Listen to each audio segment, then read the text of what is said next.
नमस्कार, आप देख रहे हैं न्यूज 18 का डिजिटल प्लेटफॉर्म। मैं हूं आपके साथ सृष्टि शेखर। केंद्र सरकार के कर्मचारियों और पेंशनर्स के लिए इस समय दो बड़ी खबरें चर्चा का विषय बनी हुई है।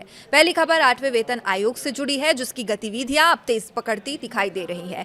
दूसरी खबर महंगाई भत्ते यानी कि डीएसए में संभावित बढ़ोतरी को लेकर है, जिसकी घोषणा सितंबर महीने में होने की उम्मीद जताई जा रही है। अगर आप केंद्रीय कर्मचारी हैं, पेंशनर हैं या आपके परिवार में कोई सरकारी कर्मचारी है, तो ये जानकारी आपके लिए बेहद महत्वपूर्ण है, क्योंकि आने वाले कुछ महीनों के लिए लिए जाने वाले जो फैसले हैं वो करोड़ों लोगों की आय, पेंशन और आर्थिक स्थिति पर सीधा असर डाल सकते हैं। तो आइए विस्तार से जानते हैं 8वें वेतन आयोग का काम कहां तक पहुंचा है, कर्मचारियों ने कौन कौन सी मांगे रखी है, डीए में कितनी बढ़ोतरी हो सकती है और आखिर इसका फायदा कितना मिलेगा और किसे मिलेगा। सबसे पहले बात करते हैं 8वें वेतन आयोग की। आयोग के गठन को लगभग 8 महीने पूरे हो चुके हैं। सरकार ने इस आयोग को केंद्रीय कर्मचारियों और पेंशनर्स के वेतन भत्तों और पेंशन व्यवस्था की समीक्षा करने की जिम्मेदारी सौंपी है। आयोग का अपनी अंतिम सिफारिशें सरकार को सौंपने के लिए 10 महीने का समय और मिला हुआ है। हालांकि आयोग ने अभी तक अपनी अंतिम रिपोर्ट तैयार नहीं की है, लेकिन इसके लिए जरूरी प्रक्रियाएं भी जारी है लगातार। और आयोग देश भर के कर्मचारियों, पेंशनर्स और विभिन्न संगठनों से सुझाव और मांगे जुटा रहा था। इसके लिए 15 जून 2026 को अंतिम तारीख निर्धारित की गई थी, जो अब समाप्त हो चुकी है। इसका मतलब है कि अब आयोग के पास विभिन्न कर्मचारी संगठनों, यूनियंस और हितधारकों द्वारा भेजे गए सुझावों का बड़ा डेटाबेस मौजूद है, जिसके आधार पर आगे की सिफारिशें तैयार की जाएंगी। अब सवाल यह है कि कर्मचारियों ने आयोग के सामने कौन कौन सी अपनी प्रमुख मांगे रखी है। तो सबसे बड़ी मांग है न्यूनतम बेसिक सैलरी बढ़ाने की मांग। कर्मचारियों का कहना है कि पिछले कुछ सालों में महंगाई लगातार बढ़ी है, जीवन यापन की लागत भी काफी बढ़ चुकी है, इजाफा हुआ है। ऐसे में मौजूदा वेतन संरचना को संशोधित करने की जरूरत है। इसके अलावा फिटमेंट फैक्टर को लेकर भी बड़ी चर्चा चल रही है। कर्मचारी संगठनों का मानना है कि यदि फिटमेंट फैक्टर को बेहतर बनाया जाता है तो कर्मचारियों की बेसिक सैलरी में उल्लेखनीय वृद्धि हो सकती है, और यही वजह है फिटमेंट फैक्टर इस बार की सबसे महत्वपूर्ण मांगों में शामिल है। पेंशनर्स ने भी आयोग के सामने अपनी चिंताएं रखी है। उनकी मांग है कि पेंशन व्यवस्था को और मजबूत बनाया जाए, ताकि सेवानिवृत्ति के बाद आर्थिक सुरक्षा सुनिश्चित की जा सके।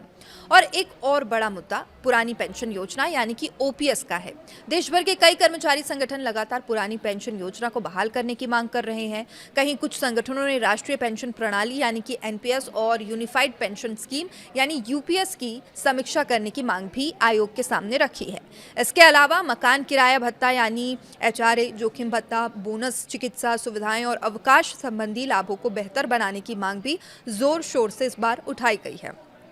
अब बात करते हैं महंगाई भत्ते की यानी डीए की। केंद्र सरकार साल में 2 बार महंगाई भत्ते और महंगाई राहत में संशोधन करती है। पहली बढ़ोतरी जनवरी से लागू होती है, जबकि दूसरी जुलाई से लागू मानी जाती है। अब जनवरी 2026 में सरकार ने महंगाई भत्ते में 2% की बढ़ोतरी की थी। इसके बाद कर्मचारियों का डीए बढ़कर 60% पहुंच गया था। अब ये बढ़ोतरी लाखों कर्मचारियों और पेंशनर्स के लिए राहत लेकर आई थी। अब कर्मचारियों को जुलाई 2026 से लागू होने वाली अगली बढ़ोतरी का इंतजार है। हालांकि जुलाई से लागू होने वाली डीए का औपचारिक ऐलान आमतौर पर सितंबर या अक्टूबर में किया जाता है।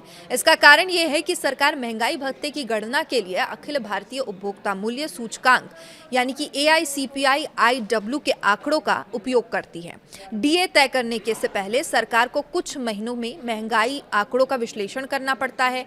अप्रैल 2026 तक के आंकड़े सामने आ चुके हैं और अब मई और जून के आंकड़ों का इंतजार किया जा रहा है। इन आंकड़ों के आने के बाद सरकार अंतिम गणना करेगी और उसी के आधार पर डीए बढ़ोतरी की घोषणा की जाएगी।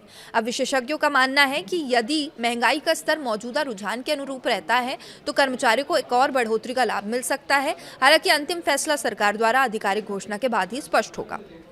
कर्मचारियों के लिए अच्छी बात यह है कि जब भी डीए बढ़ोतरी की घोषणा होगी, उसका लाभ जुलाई 2026 से प्रभावी माना जाएगा, यानी कर्मचारियों को बढ़े हुए डीए के साथ साथ एरियर का लाभ भी मिल सकता है। अब बात करते हैं आयोग की मौजूदा गतिविधियों की। 8वां वेतन आयोग केवल दस्तावेजों और रिपोर्ट के आधार पर निर्णय नहीं लेना चाहता। आयोग जमीनी स्तर पर कर्मचारियों की स्थिति को समझने के लिए देश के विभिन्न हिस्सों का दौरा कर रहा है। आयोग की टीम पहले ही दिल्ली, लद्दाख, जम्मू कश्मीर, तेलंगाना, महाराष्ट्र और उत्तराखंड जैसे राज्यों और केंद्र शासित प्रदेशों का दौरा कर चुकी है। इन दौरों के दौरान आयोग ने कर्मचारियों, अधिकारियों और कर्मचारी संगठनों के प्रतिनिधियों से मुलाकात की थी, उनकी समस्याओं को सुना था, अपेक्षाओं को समझा था। अब आयोग का अगला दौरा उत्तर प्रदेश की राजधानी लखनऊ में 22 और 23 जून को प्रस्तावित है। इसके बाद 6 और 7 जुलाई को उड़ीसा की राजधानी भुवनेश्वर और इसके बाद 9 और 10 जुलाई को पश्चिम बंगाल की राजधानी कोलकाता में बैठकों का आयोजन किया जाएगा। इन बैठकों का उद्देश्य कर्मचारियों की वास्तविक जरूरतों को समझना, विभिन्न क्षेत्रों की परिस्थितियों का अध्ययन करना। आयोग चाहता है कि बेहतर तरीके से कर्मचारियों की मांगों को, उनके सुझावों को समझा जाए और उनकी अंतिम सिफारिशें देश भर के कर्मचारियों की वास्तविक चुनौतियों को ध्यान में रखते हुए तैयार की जाए। अब सबसे बड़ा सवाल, इसका आखिर फायदा किससे मिलेगा?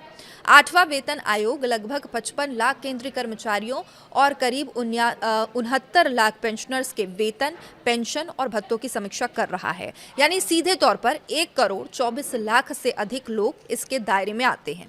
यदि इनके परिवारों को भी शामिल कर लिया जाए तो इसका असर करोड़ों लोगों के जीवन पर पड़ सकता है। वेतन में वृद्धि होने से कर्मचारियों की क्रय शक्ति बढ़ती है, जिससे बाजार में मांग बढ़ सकती है, अर्थव्यवस्था और भी मजबूत हो सकती है। पेंशनर्स के लिए भी ये आयोग बेहद अहम साबित हो सकता है। पेंशन में सुधार और महंगाई राहत में वृद्धि से उनकी आर्थिक स्थिति बेहतर हो सकती है। बढ़ती महंगाई के प्रभाव को कम करने में मदद मिल सकती है। फिलहाल सभी की नजरें 2 बड़े घटनाक्रमों पर टिकी है। पहला, सितंबर 2026 में संभावित डीए बढ़ोतरी और दूसरा, 8वें वेतन आयोग की आगामी सिफारिशें। आने वाले महीनों में आयोग विभिन्न राज्यों का दौरे से जो प्राप्त सुझाव हैं, आर्थिक परिस्थितियों का विस्तृत अध्ययन करेगा और इसके बाद एक अंतिम रिपोर्ट तैयार कर केंद्र सरकार को सौंपा जाएगा और उसके आधार पर उस पर बढ़ोतरी की जाएगी। अब यह देखना दिलचस्प होगा कि आयोग कर्मचारियों और पेंशनर्स की मांगों को किस हद तक अपनी सिफारिशों में शामिल करता है, सरकार उन सिफारिशों को किस रूप में लागू करती है। लेकिन फिलहाल इतना तय है कि केंद्रीय कर्मचारियों और पेंशनर्स के लिए आने वाले महीने बेहद महत्वपूर्ण रहने वाले हैं। डीए बढ़ोतरी की उम्मीद और 8वें वेतन आयोग की गतिविधियां दोनों ही लाखों परिवारों की आर्थिक योजनाओं को प्रभावित कर सकती है। इस विषय पर आपकी क्या राय है? आपको क्या लगता है 8वें वेतन आयोग में कर्मचारियों की प्रमुख मांगें पूरी होंगी और जितनी बढ़ोतरी होगी क्या वो काफ़ी होगी? जुलाई 2026 के लिए डीए में कितनी बढ़ोतरी होनी चाहिए, हो सकती है? अपनी राय कमेंट करके ज़रूर बताइएगा। वीडियो पसंद आए तो इसे लाइक करें, शेयर करें और ऐसी ही महत्वपूर्ण सरकारी कर्मचारी अपडेट्स के लिए चैनल को सब्सक्राइब करना ना भूलें। नमस्कार।